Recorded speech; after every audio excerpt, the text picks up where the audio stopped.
తెలంగాణలో కాంగ్రెస్ పాలన 8 నెలలు కావస్తోంది. ఈ 8 నెలలలో మొత్తం కూడా కాంగ్రెస్ పాలన ఏ విధంగా ఉంది, తరువాత ఈ మొత్తం ఇచ్చిన హామీలను ఎంత మేరకు నెరవేర్చింది, 6 గ్యారంటీల మాట ఏంటి, తరువాత మొత్తం ముఖ్యమంత్రిగా రేవంత్ రెడ్డి పనితీరు ఎలా ఉంది అనేదైతే అందరికీ కూడా ఒక ఆసక్తికర పరిణామం. అయితే ఈ నేపథ్యంలో ఒక సంస్థ పీపుల్స్ పల్స్ సర్వే పేరిట ఒక సర్వే నిర్వహించడం జరిగింది.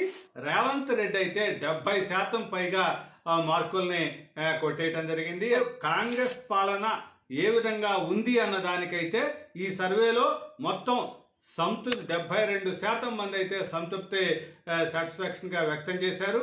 అదేవిధంగా 21% మాత్రమే అసంతృప్తి వ్యక్తం చేయటం, తరువాత చెప్పలేము అంటే పాలన మీద మేము కామెంట్ చేయలేము అన్న వాళ్ళైతే 7%గా ఉంది. అదే